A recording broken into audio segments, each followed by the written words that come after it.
Pembahasan pertama adalah silabus,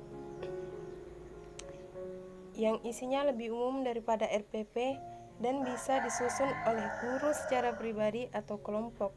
Pengembangan silabus ini harus berpatokan pada standar kompetensi lulusan dan standar isi.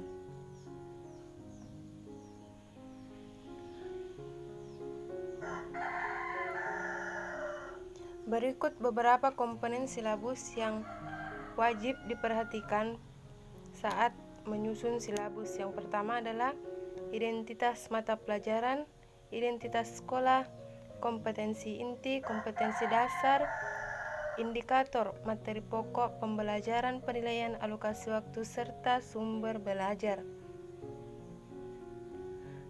Adapun prinsip-prinsip dalam menyusun silabus ialah yang pertama, ilmiah, yang artinya dipertanggungjawabkan secara keilmuan.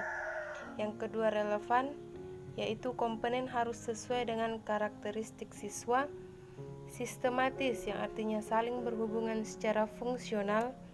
Yang keempat adalah konsekuen, yang artinya tetap dan taat pada asas yang telah ditetapkan. Yang kelima adalah memadai, yaitu komponen cukup mencapai kompetensi dasar. Yang keenam, aktual dan kontekstual, yaitu mutakhir atau mengikuti perkembangan teknologi. Selanjutnya adalah fleksibel, sesuai dengan karakteristik siswa. Dan yang terakhir adalah menyeluruh, yang artinya lengkap, ada kognitif, afektif, dan psikomotorik. Selanjutnya adalah rencana pelaksanaan pembelajaran atau lebih dikenal dengan RPP. Permendikbud nomor 22 tahun 2006 tentang standar proses pendidikan dasar dan menengah menjelaskan bahwa rencana pelaksanaan pembelajaran adalah rencana kegiatan pembelajaran tatap muka untuk satu pertemuan atau lebih. RPP dikembangkan dari silabus untuk mengarahkan kegiatan pembelajaran peserta didik dalam upaya mencapai kompetensi dasar. Susunan RPP pada KTSP. Ada beberapa bagian, diantaranya adalah nama sekolah, nama mata pelajaran, kelas, semester, alokasi waktu, standar kompetensi, kompetensi dasar, indikator, sampai pada alat dan sumber serta penilaian.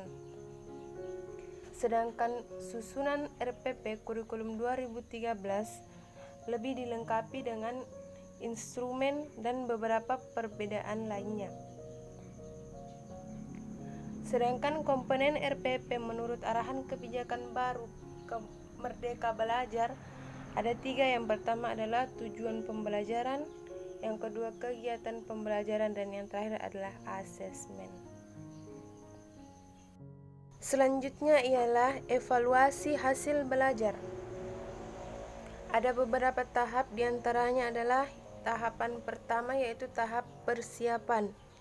Yang dimaksud dengan tahap persiapan ialah perumusan tujuan evaluasi, penetapan aspek-aspek yang akan dievaluasi, menerapkan metode dan bentuk evaluasi dalam bentuk tes maupun non-tes, merencanakan waktu evaluasi, melakukan uji coba agar tes dapat mengukur validitasnya.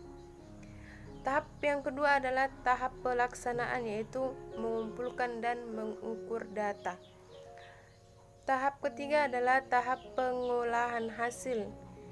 Yang dimaksud tahap pengolahan hasil adalah memberikan skor, mengonversikan skor menjadi nilai, dan tahap selanjutnya adalah tahap tindak lanjut, yaitu memperbaiki proses belajar mengajar, memperbaiki kesulitan belajar peserta didik, memperbaiki alat evaluasi, serta membuat laporan evaluasi.